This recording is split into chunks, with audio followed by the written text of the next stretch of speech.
Thanks to everyone who joined me in the acrylic purse wrap. I'm here with two designs that y'all requested, one for graduation and one for prom. So we're starting off the graduation one.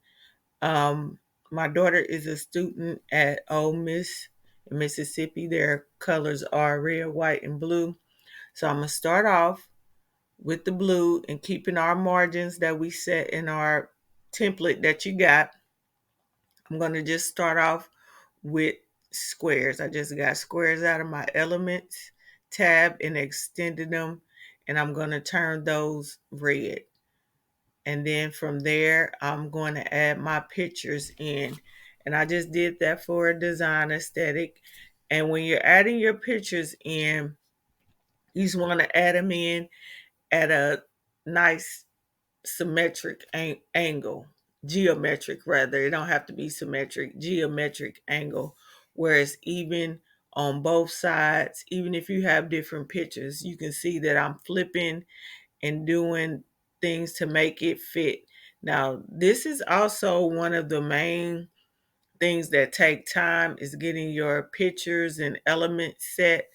Um, it can be the same picture. I've used pictures that were the exact same, flipped them, turned them different colors, turned them black and white. But this is going to be the basics of your designs. Once you have your background and set your pictures the way that you want them, most of the time, after you add your elements, everything else is actually very easy.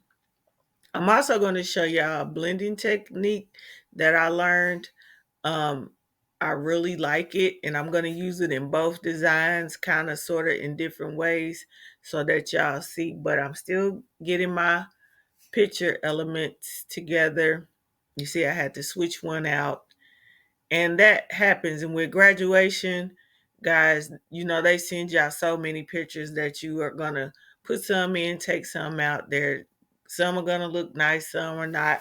So it's just all about getting the geometric shape of what you want to do.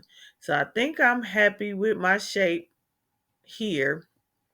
And then once I get them how I want them spaced, I'm going to go over to my panel, hit shift and group them together. That way, when I size them down differently or move them around, they stay together. I don't want my shape that I took so much time to create to move. So I got my shape how I want with my pictures, and I'm just bringing it in a little bit and centering it. So I got a square or a rectangle, just get a shape. And you see I extended it to the both edges of the picture. Now you want to choose a color that's in your background. I chose the blue here.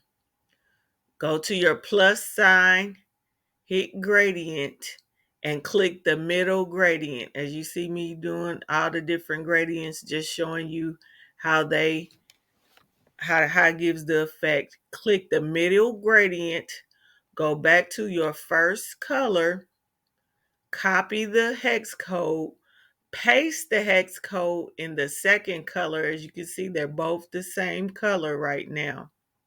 So you want your both of your colors to be the same hex code color. Go back to your first color and turn the transparency all the way down.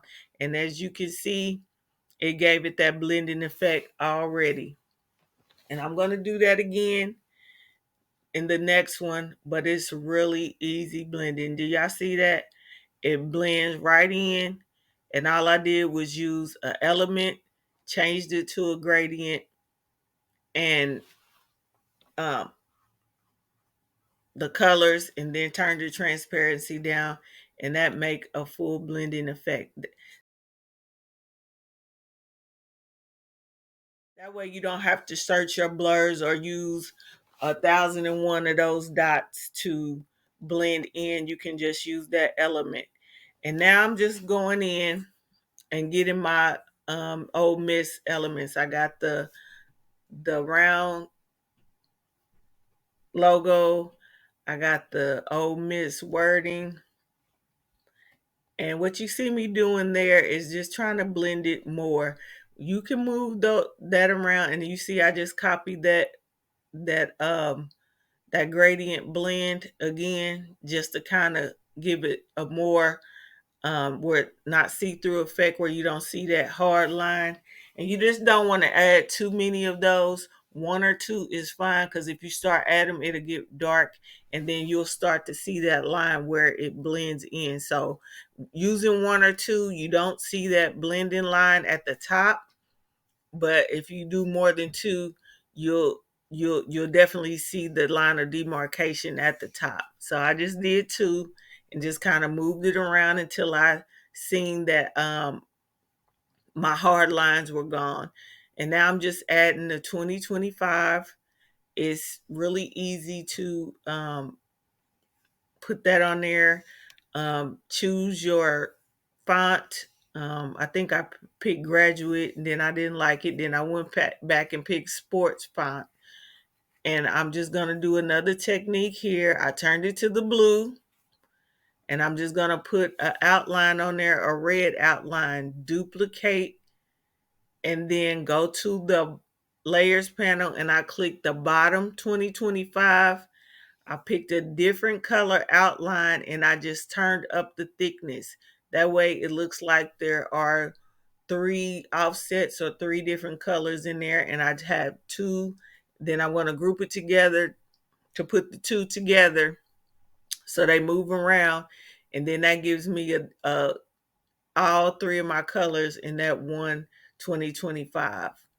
And I was seeing that the her face was behind that shading, so I ungrouped it and pulled her up a little bit, and then grouped it right back, because if I move it, I don't want them to be out of shape.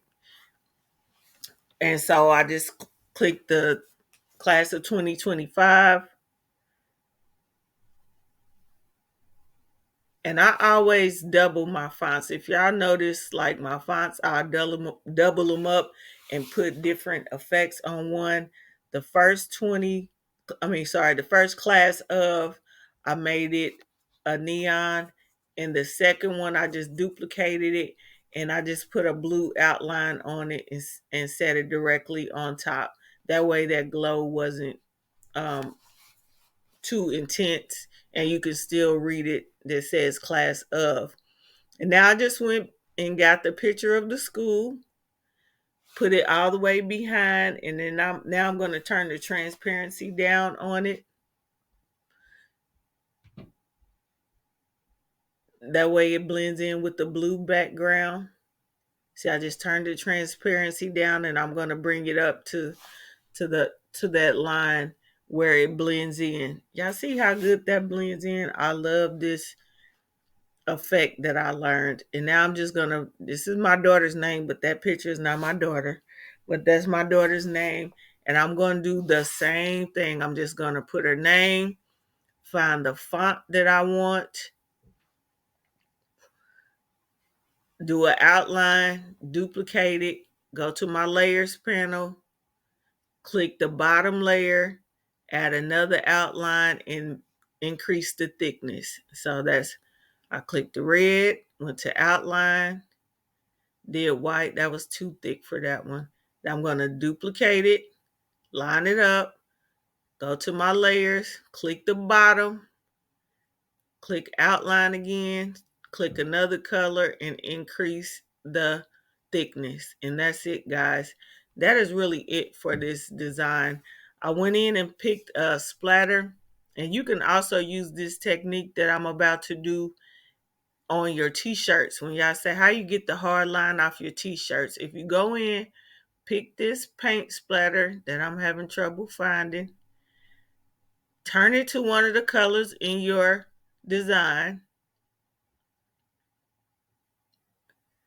Well, I turned it white first. Turn to one of the colors in your design. And y'all see how that blends in perfectly? I did red or blue. So I flipped it back and forth so that you can see.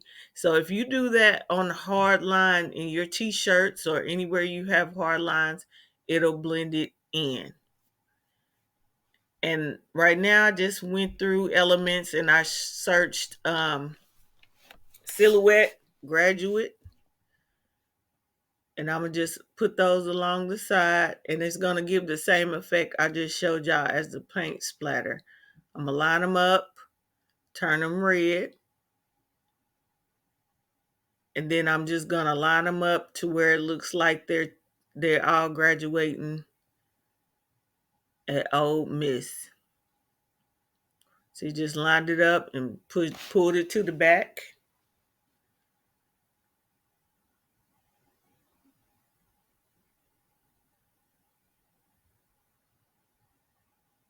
I had to find my spot there.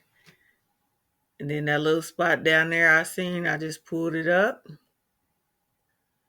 and lined it up, and there you go. That is a simple graduation design for the acrylic purse. And of course, you can move your elements around, anything you want, guys. And I went straight to the prom. I got all my elements out of Canva, except for the Old Miss. I found this young lady in the elements. Also, I just Googled girls at prom, and this came up. A whole bunch of pictures of her came up with different poses. So I just used these two poses, and I'm gonna do the same thing.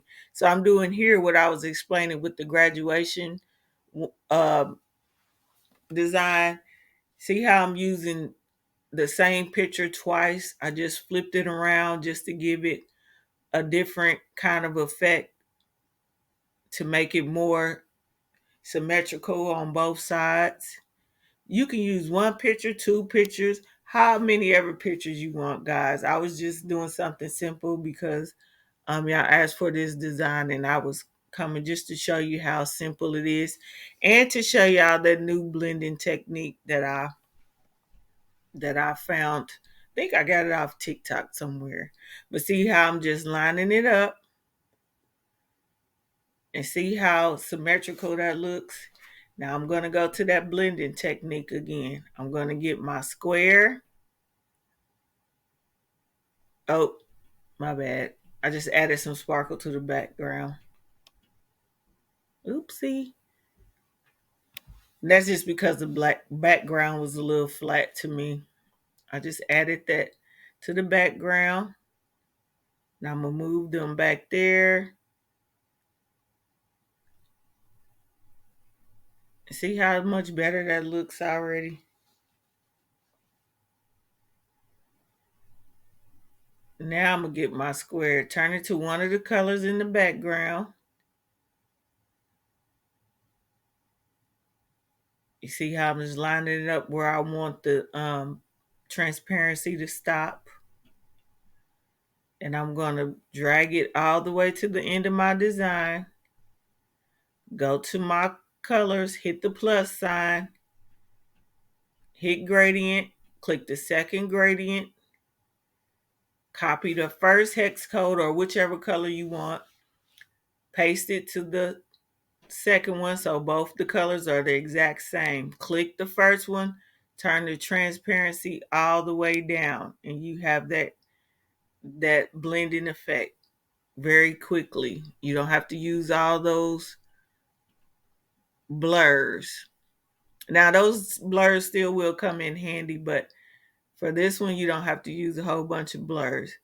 And you see I want to blend it to the bottom, so I'm gonna get this square again, change it to the same color that are in those hex codes, and there you go.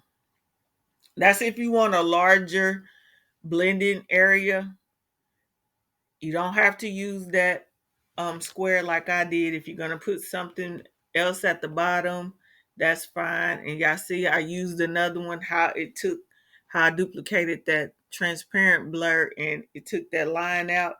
And now I can see it a little bit.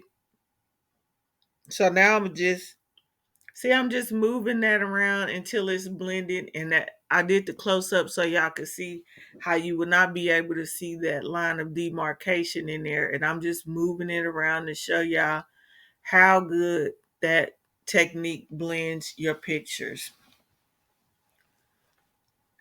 And there you go. And sometimes you will kind of see that line. Just use your arrows instead of trying to move it up and down. Use your arrow key to move that square around. But I think that's perfect, and I'm gonna leave it just like that. So now I'm just gonna click her name, pick the font that you want. I think I picked Anton, and then I'm just gonna um, enlarge it,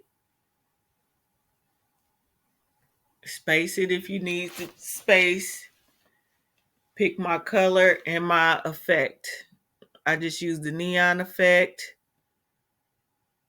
And every time I do a neon, you'll see me double it. You'll see how much more intense it gets. And I feel like you can read it better also. And I always group my text together. I guess I didn't do that one because I knew I wasn't going to move it around. And I just got some crowns, put them on both sides, neon. And I just kept with the neon theme on this one. I found the neon music notes. As y'all see, I'm getting all of this out of Canva. Unless you're doing like their school logo, mascot, or something, I got all my elements out of Canva. So having Kevin Pro is always a plus. And then I just wrote Prom 2025. I'm going to pick my font for that. And also, I use the neon effect for that as well. And I went in. This is an uploaded font, the Cool Kids. If y'all don't know how to upload fonts, let me know in the comments, and I will definitely show y'all how to upload fonts if you need to. And I'm just repositioning my elements and my pictures and my designs. And that is it. That is it. Once you get your background the way you want it, all you need is a couple of elements, and it's done, guys. Well, that's it. Thank you for joining me. Join our Facebook group, and I'll see you next time.